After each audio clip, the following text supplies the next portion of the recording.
বিল্লাহি মিনাশ শাইতানির রাজিম বিসমিল্লাহির রহমানির রহিম।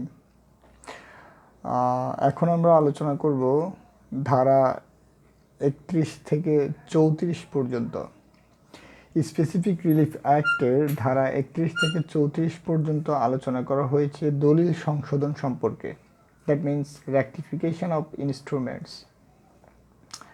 তাহলে আমরা স্পেসিফিক রিলিফ অ্যাক্টের অধীনে দলিল সংশোধন সম্পর্কে জানতে হলে আমাদেরকে জানতে হবে ধারা 31 থেকে 34 পর্যন্ত। তাহলে ধারা 31-এ বলা হলো, যখন প্রতারণার মাধ্যমে বা পক্ষসমূহের পারস্পরিক ভুলের দরুন কোনো চুক্তি বা অপর কোনো লিখিত দলিল, তাহলে কোনো চুক্তি বা অপর কোনো লিখিত দলিল সত্যিকারভাবে তাদের উদ্দেশ্য ব্যক্ত করে না, যে কোনো পক্ষ বা তাদের স্বার্থ সংশ্লিষ্ট প্রতিনিধি দলিল সংশোধন করার জন্য মামলা দায়ের করতে পারে, যদি আদালত সুস্পষ্টভাবে ইহা প্রমাণিত দেখতে পান যে দলিল প্রণয়নের বেলায় প্রতারণা অথবা ভুল করা হয়েছে এবং তা কার্যকরী করার ব্যাপারে পক্ষসমূহের সত্যিকার উদ্দেশ্য নিরূপণ করতে অক্ষম হয়। সেইখানে আদালত তার ইচ্ছাধীন ক্ষমতা প্রয়োগ করে যতদূর পর্যন্ত তা তৃতীয় পক্ষ কর্তৃক সরল বিশ্বাসে এবং মূল্যের বিনিময়ে অর্জিত অধিকারে হস্তক্ষেপ না করেই করা যায়, ততদূর পর্যন্ত দলিল সংশোধন করা যায় যাতে তার সেই উদ্দেশ্য ব্যক্ত করতে সক্ষম হয়। তাহলে আমরা দেখলাম যে 31 ধারা অনুযায়ী দুই ধরনের দলিল সংশোধন করা যায়। একটি হলো লিখিত চুক্তি সংশোধন, তাহলে চুক্তি সংশোধন, অন্যটি হলো লিখিত দলিল সংশোধন। তাহলে একটি হলো চুক্তি সংশোধন এবং আরেকটি হলো অন্যান্য লিখিত দলিল সংশোধন। আচ্ছা, তারপর আদালত তিনটি ক্ষেত্রে দলিল সংশোধনের আদেশ দিতে পারে। এক, দলিলের কোনো পক্ষের প্রতারণা, দলিলের কোনো এক পক্ষ যদি দলিল সম্পাদন করার সময় প্রতারণা করে, সেই ক্ষেত্রে আদালত সংশোধনের আদেশ দিতে পারে। অথবা দুই, বলা হলো পক্ষসমূহের পারস্পরিক ভুল, যদি উভয় পক্ষ ভুলবশত দলিল সম্পাদন করে, সেই ক্ষেত্রে আদালত সংশোধনের আদেশ দিতে পারে। তিন, পক্ষসমূহের সত্যিকার মনোভাব ব্যক্ত না হলে, পক্ষসমূহ যে মনোভাব নিয়ে দলিলটি করেছেন অথবা চুক্তিটি করেছেন সেটি যদি সত্যিকার অর্থে ব্যক্ত না হয়, সেই ক্ষেত্রে আদালত দলিল সংশোধনের আদেশ দিতে পারে। যে দলিল সংশোধনের মোকদ্দমা দায়ের করতে পারে, যে ব্যক্তিগুলো দলিল সংশোধনের মোকদ্দমা দায়ের করতে পারে তারা হলো: এক, দলিলের যে কোনো পক্ষ; দুই, বৈধ প্রতিনিধি। আচ্ছা, দলিল সংশোধনের মোকদ্দমা দায়েরের সময়সীমা 3 বছর। 3 বছরের ভিতর দলিল সংশোধনের মোকদ্দমা করতে হবে।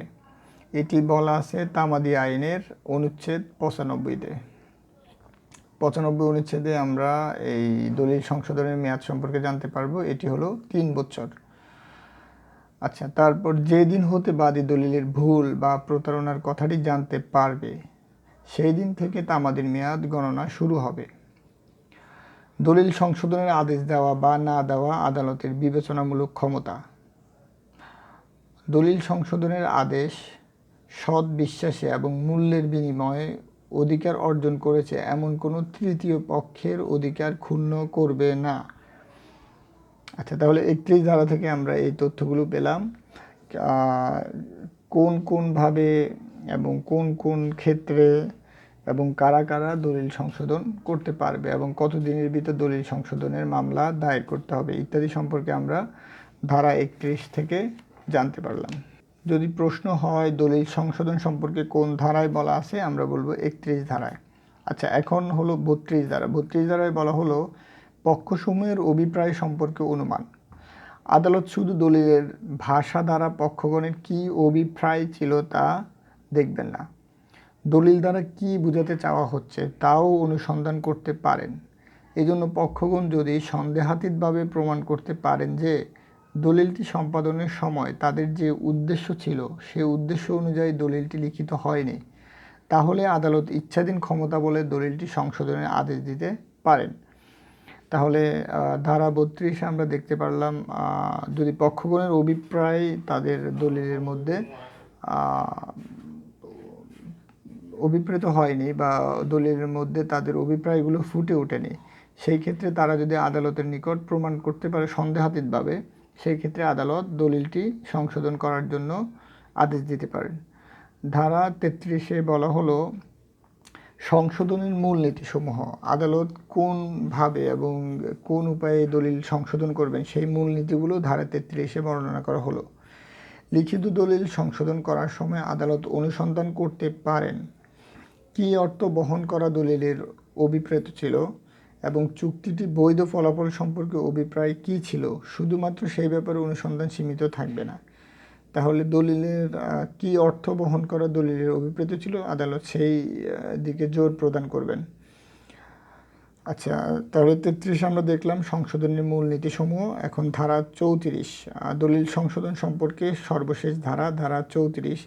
এখানে বলা হলো বাদী যদি আর্জিতে প্রার্থনা করে থাকে এবং আদালত যদি যুক্তিযুক্ত মনে করেন, তাহলে সংশোধিত চুক্তি সুনির্দিষ্টভাবে কার্যকর করা যেতে পারে। তাহলে একটি দলিল যদি সংশোধনের সাথে সাথে সেই দলিলটি সুনির্দিষ্টভাবে কার্যকর করার কথা প্রার্থনাতে উল্লেখ থাকে, সেই ক্ষেত্রে আদালত দলিলটি সংশোধনের আদেশ দিবেন এবং আদেশ সংশোধিত হওয়ার পর উক্ত চুক্তিতে সুনির্দিষ্টভাবে কার্যকর করার জন্য আদেশ দিতে পারেন, যদি এই সুনির্দিষ্ট প্রতিকারটি প্রার্থনাতে চাওয়া হয়। তাহলে আমরা ধারা 31 থেকে 34 পর্যন্ত দলিল সংশোধন সম্পর্কে জানতে পারলাম।